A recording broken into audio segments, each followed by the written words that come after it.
Kalau mengutip dari Ustadz Adi Hidayat itu kan dengan membaca Quran itu kan pahalanya akan terus mengalir. Kita wakaf satu Quran, terus yang membaca itu terus menerus. Kita meninggal pun sampai meninggal pun tetap dapat Quran yang kita wakafkan, apalagi dibahas, apalagi TSA ini gini Kang, tujuan atau tempat penyaluran TSA itu kebanyakan rumah-rumah tahfidz, pesantren-pesantren tahfidz yang otomatis dibaca insya Allah pasti dibaca. pasti dibaca.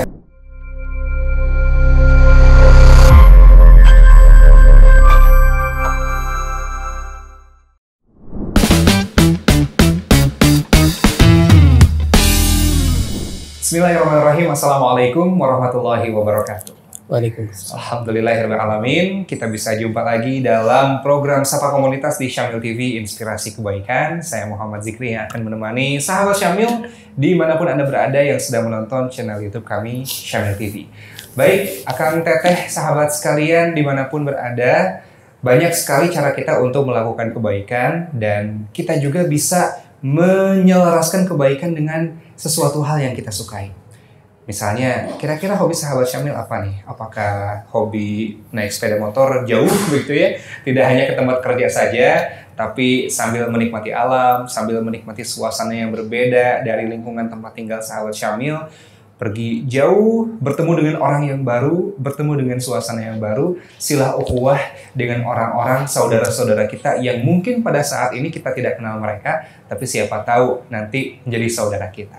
Nah, ternyata jalan-jalan seperti itu juga sahabat Syamil bisa menjadi salah satu wasilah kebaikan. Tidak hanya refreshingnya saja yang didapatkan, tapi juga bisa menjadi kurir kebaikan bagi orang lain. Seperti yang dilakukan oleh tamu kami saat ini, saudara kami juga di sini dari TSA. TSA ini singkatan dari Touring Sebar Al-Quran. Tapi logonya kayak huruf T. Jadi ini disebutnya T atau TSA ya. Kita akan coba tanya saja. Ada Kang Agus dan juga Kang Rian. Assalamualaikum warahmatullahi wabarakatuh. Waalaikumsalam. Alhamdulillah sehat sadayana. Alhamdulillah. Sehat ya, alhamdulillah. Baik. Nah, kita coba klarifikasi dulu nih. Kalau di logo kan T ya. Tapi disebutnya TSA. Ini gimana ceritanya? Mungkin sambil kenalan dulu Ya. Kang Agus sama Kang Riannya ya. Ya. Saya dulu. Panggil silakan. Bismillahirrahmanirrahim. Assalamualaikum warahmatullahi wabarakatuh. Assalamualaikum. Apa ya nyebut ke pemirsa? Sahabat Samil. Ya. Sahabat Samil yang dirahmati Allah Subhanahu wa taala. Alhamdulillah sebelumnya terima kasih saya ucapkan kepada pihak Samil. Merasa tersanjung nih dapat undangan dari Kayak Samil. sinetron berapa puluh tahun yang lalu ini kan. Aduh ini kaget dapat undangan apa nih? Istilahnya dari macam-macam komunitas yang ada. Alhamdulillah kita diberi kesempatan untuk bisa setidaknya memperkenalkan diri ya. Betul. Memperkenalkan diri apa itu komunitas kami. Iya. Nah ini kembali tadi ke pertanyaan mengenai logo. Sebetulnya mungkin dari sejarah dulu ya kan. Apa-apa ya kan cerita dikit kan. Dengerin ceritanya dulu ya. Jadi awal muasal terbentuknya TSA itu sebetulnya dimulai dari kegiatan jemaah pengajian subuh di salah satu komplek yang ada di daerah Kabupaten Bandung, di daerah Bojong Soang lah. Itu biasa kita setelah ba'da kajian subuh kita ngobrol-ngobrol dengan warga di situ, dengan warga-warga yang memang jemaah salat subuh lah, jemaah salat subuh. Tidak lama sebetulnya, hanya mungkin antara setengah jam sampai sampai sejam lah, sejaman. Kita sambil ngopi di situ lah, kita membahas permasalahan gayanya kayak pejabat negeri aja, membahas istilahnya masalah-masalah yang ada yang timbul atau yang ada di umat itu ya khususnya itu. Nah, kebetulan waktu itu ada saudara kami Pak Eka ya, Pak Eka beliau terus terang kami anggap sebagai salah satu pendiri ya, atau founder dari TSA juga.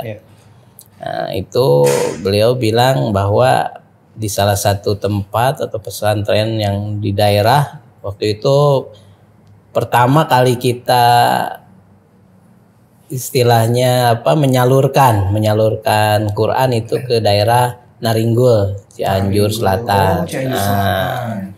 Aduh, itu Cianjur saya udah Selatan. kebayang jalannya. Jalannya luar leor kalau kata orang Sunda tuh. Iya.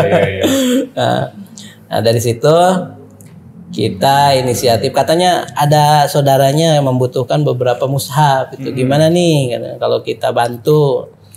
Makanya dari situ kita udunan untuk membeli beberapa mushaf. Iya. Waktu itu kalau tidak salah sekitar ada masih 25 mushaf. Nah, kita dari hasil kita udunan, nah kita membeli mushaf lalu kita salurkan. Nah, kebetulan karena kita hobi main mungkin memotoran, resep dah kalau udah memotoran tuh press saja itu. Betul. Udah aja kita anterin sambil touring katanya. Kita anterin sambil touring. Iya. Ayolah, oke lah kita sambil touring. Itu belum jadi komunitas ya? Itu sebelum jadi komunitas. Makanya itu sebetulnya belum ada nama ya, entah apa namanya. Pokoknya ngabring. Nah, kita alhamdulillah kita dari situ kita mulailah perjalanan sampai ke Naringgul. Nah, di Naringgul juga itu waduh perjalanan Masya Allah. Istilahnya saya kira cuman pesantren di pinggir jalan raya itu ya langsung. Ternyata bukan. Ternyata lokasinya itu jauh di pegunungan sana. Allahu Akbar. Mungkin bisa jadi tempat nyumput penjahat kalau itu. Tapi yang kami merasa kagum itu ternyata di daerah terpencil itu ternyata banyak sekali masyarakat atau anak-anak kecil yang memang semangat menghafal Quran, semangat ngajinya tuh tinggi gitu. Sedangkan fasilitas yang mereka miliki minim gitu. Makanya si ustadz yang di sana tuh istilahnya ngumaha ke temannya yang ada di Bandung, dan kebetulan salah satunya juga Pak Eka rembukan kita sama teman-teman ya, jadilah kita mengirimkan Quran ke sana. Memang tujuan awalnya cuma main-main gitu. Betul. Meskipun tadi juga kuantitasnya baru 25 ya. Betul, tidak banyak waktu itu. Udah aja kita kirimkan saja ke sana, dan ya itu selama di perjalanan kita kesannya itu sungguh luar biasa gitu. Rombongan berapa motor Pak kemarin? Waktu itu pertama kali kita kalau tidak salah ada 7 motor, dan itu orang-orang komplek itu semua tadinya gitu. Tadinya orang komplek semua. Kita berangkat, pulangnya pun sama, kita pulangnya tuh sangat berkesan. Nah, dari situ timbul keinginan kenapa enggak gitu. Kita lanjutkanlah touringnya. Tapi touringnya itu touring yang bermanfaat gitu ya. Berfaedah. Jadi kalau bahasa kawan-kawan di TSA itu main tapi sambil ibadah gitu. Sambil beramal gitu. Makanya dari situ lahirlah istilahnya TSA. Itu juga TSA juga tidak tidak ujug-ujug ada nama aja TSA gitu ya. Itu sama dari jemaah masjid juga tadinya. Dia kebetulan sering main di desain nyiptakanlah logo itu tadi TSA kalau dibaca. Kalau TSA kalau dibaca gitu. Huruf hijaya. Dan itu juga huruf sa itu juga bisa mengandung filosofi seperti ini. Kalau kata kawan-kawan itu, jadi TSA itu ada 3 bagian yang melekat di TSA. Yang seperti kalau di lambang Ta itu kan ada 3 titik ya. Iya betul. Nah, 3 titik itu difilosofikan sebagai yang titik yang pertamanya touring. Touring karena kita menyebarkan Quran yang utama itu ya sambil touring. Yang keduanya tilawah. Jadi setiap perjalanan itu kita selalu tidak lupa membawa mushaf masing-masing. Jadi selama perjalanan kan di perjalanan itu ada istirahatnya. Nah, kita adakan taklim kadang-kadang sambil baca Quran juga. Nah, jadi perjalanan itu istilahnya benar-benar perjalanan ibadah kalau menurut saya. Betul. Jadi nggak apa ya, nggak lirik kanan awal gitulah, hal-hal yang nggak inilah nggak. Pandangan terjaga kalau baca Quran ya. Nah, insya Allah. Insya Allah mudah-mudahan. Iya. Nah, terus yang titik yang ketiganya itu tijaroh. Jadi memang cita-cita kami dulu istilahnya para pendirinya itu TSA itu pinginnya mengembangkan 3 yang tadi itu, touring, tilawah, dan tijaroh. Jadi semoga yang ketiga itu bisa saling menguatkan. Touring, nah kita nyebarkan Qurannya sambil touring. Betul. Tilawah selama di perjalanan supaya kita perjalanannya lebih bermakna gitu, yaitu dihidupkan dengan ibadah, salah satunya membaca Quran. Kemudian tijaroh, nah untuk menguatkan kan touring harus beli bensin ya. Iya. Nah, itu yang sering lupa tuh. Belum itu. buat bekal yang di rumah. Bekal yang di rumah. Yang ditinggalin harus dibekalin. Iya. Jangan sampai lupa ya. Jangan main rumah ketinggalan. Iya. Nanti pas pulang nggak dibukain pintu lah. Bahaya. Nah itulah sebagai penguatan untuk yang 2 ini. Ya inilah dicetuskanlah harus ada tijarohnya gitu. Bentuknya apa? Mungkin selama ini memang masih tidak dilempar untuk umum, masih Dari hanya anggota sekedar untuk anggota aja. konsumsi itu Kayak saja. seperti pembuatan pernak-pernik, merchandise, jaket, gantungan kunci seperti itu. Jadi menghasilkan produktif ya. Insya Allah seperti itu biasanya. Alhamdulillah. Wah, jadi TSA ini berawal dari ngopi-ngopinya para bapak-bapak. Jadi hati-hati ya, kalau bapak-bapak udah pada ngopi, ini ngobrol, wah biasanya muncul sesuatu. Karena gini Kang, Ya. kadang-kadang ide yang besar itu justru timbul dari sesuatu yang kecil gitu. ya. Seperti itu biasanya. Alhamdulillahirrahmanirrahim. Jadi pelajaran kedua bagi bapak-bapak yang sering sholat subuh, ada kajian subuh, jangan langsung pulang kalau sudah kajiannya.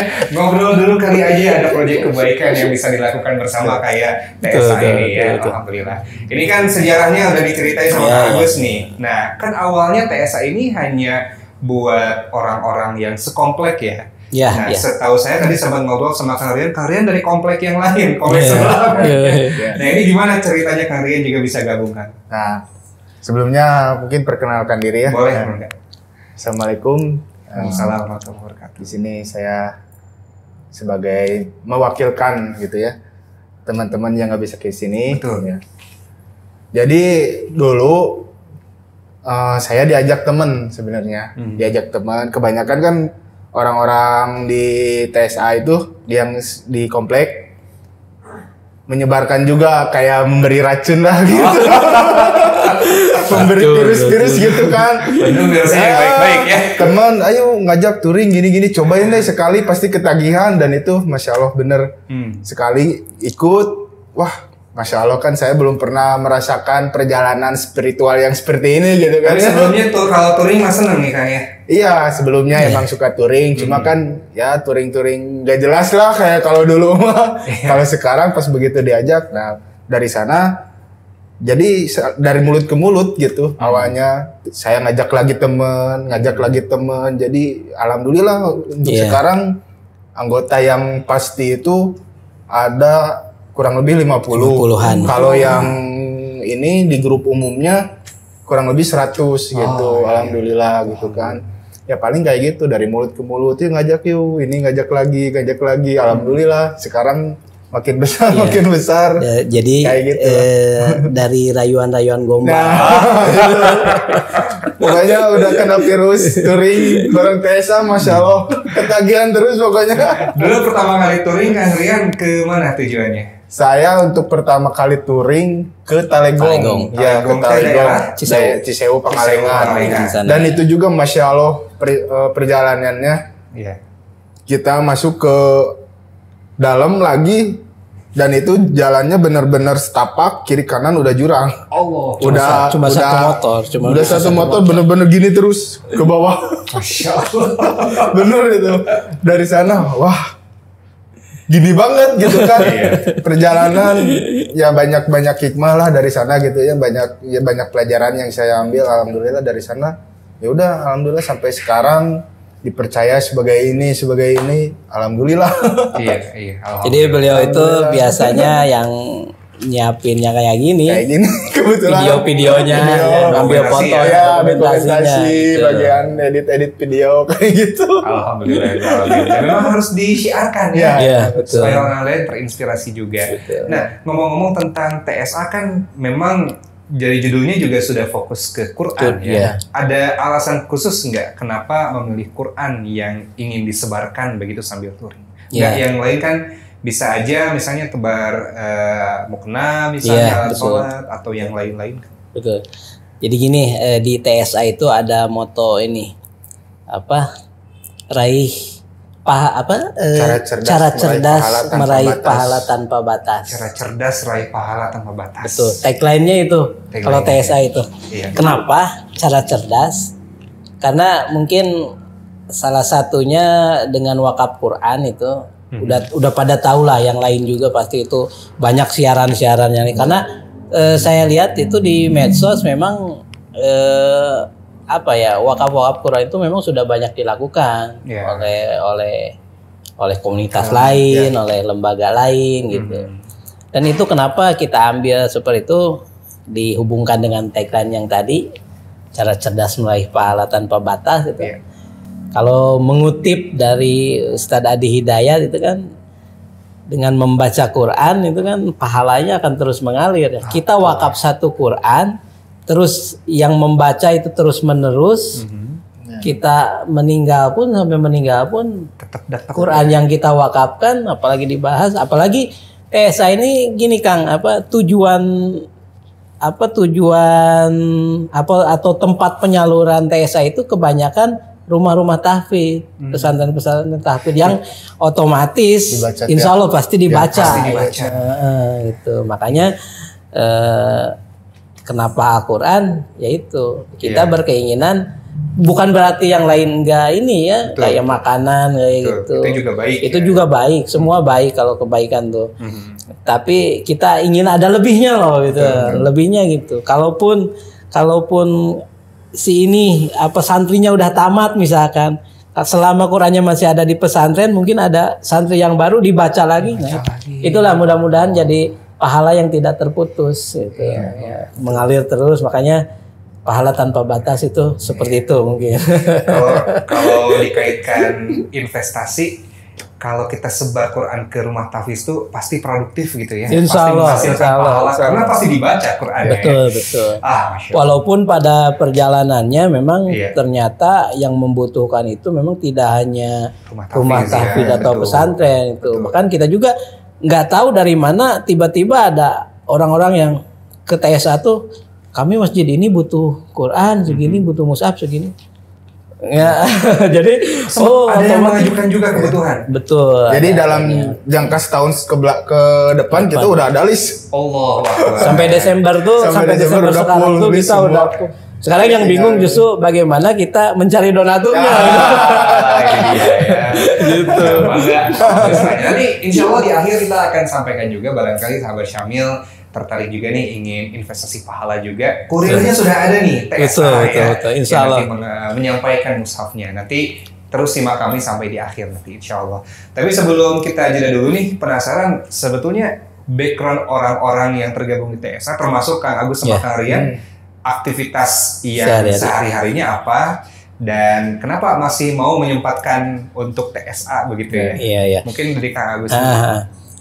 Kebanyakan memang kalau yang gabung di TSA itu untuk saat ini pekerja ya. Pekerja itu entah itu ada yang di kantor, ada pengajar juga banyak, pengajar banyak, wira swasta, di pabrik. Pokoknya dari latar belakangnya dari berbagai macam profesi aja ada itu. Tua muda bisa gabung. Insya Allah. Yang penting udah punya SIM ya. Surat izin surat izin mengendarai dan surat izin touring.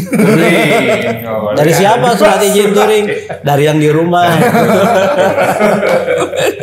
Gitu ya. Nah, sendiri aktivitas sehari-hari? Kalau saya kebetulan wirausaha, berdagang, dan adalah kegiatan-kegiatan lain. Makanya mungkin di antara pengurus-pengurus yang lain mungkin lebih Waktunya lebih fleksibel gitu kan. Yes, ya, ada alhamdulillah. Ini juga saya mohon maaf tadi sekalian menyampaikan mungkin mohon maaf dari ketua katanya tadinya kan memang beliau yang harusnya datang ke sini sama pembina, tapi mungkin karena tadi itu pagi-pagi ada pekerjaan di daerah Cibubur, jadi nggak bisa, makanya sama Pak Agus aja lah katanya, Kang Agus aja lah.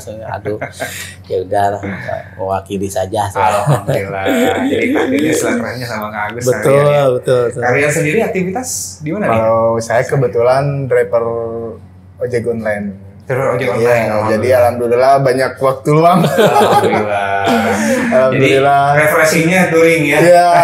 Betul. Tiap hari di jalanan yang udah semakin mumet gitu kan. Alhamdulillah tiap bulan ada hiburan yang ya masya Allah lah. Touring bener-bener inilah. Jadi betul-betul jadi obat ya. Ya, jadi pulang touring itu kan kalau touring biasa mungkin pulang-pulang ya hampa gitu ya. Kalau ini kayaknya banyak oleh-oleh. Wah, berkesan banget gitu. Berkesan banget. Karena gini Kang, Pak maaf ya, touring sama TSA itu ini menurut saya yang sudah langsung, makanya Akang ayo bisa mau ikutan touring dan nyobain lah kapan-kapan. Jadi uniknya itu touring sama TSA itu kita bisa, apalagi yang sebelum-sebelumnya belum pernah mesantren ya, kita mesantren semalam. Oh, jadi nginep dulu ya? Nginep, kita nginep pun di sana kita ikut aja aturan main di sana, kayak di pesantren bangun subuh otomatis kita harus bangun subuh juga gitu. Bangun subuh jadi pesantren semalam lah istilahnya itu. Ya ikut pengajian juga itu sama. Jadi insya Allah lah perjalanan ruhaninya tuh dapat gitu. Mungkin yang saya sering tanya ke rekan-rekan di TSA juga justru di situ gitu dapatnya tuh feel-nya tuh ikut touring TSA tuh di situ gitu. Tiap orang kan satu orang. Jadi misalkan yang ikut ada 20 orang, berarti kan kita udah hatam 20 juz satu perjalanan tuh gitu. Itu emang diwajibkan setiap touring gitu. Kalau ada 30 orang udah hatam. Iya, udah hatam. Alhamdulillah pas ke mana ya? Ke Sukabumi. Kebetulan kan yang ikut ada 30 lah, sekitar 30. Dan itu alhamdulillah nyampe Bandung udah hatam 30 juz. Masya Allah, alhamdulillah. Luar biasa nih. Saya akan terus menggali mengapa perjalanan TSA ini berbeda dengan touring-touring yang biasa. Bagi Anda yang penasaran, nanti insya Allah kita akan simak di part yang kedua. Jadi tetap bersama kami di Syamil TV dalam Sapa Komunitas. Di sesi yang kedua kita akan masih mengobrol dengan Kang Agus dan juga Kang Rian dari TSA. Sampai jumpa.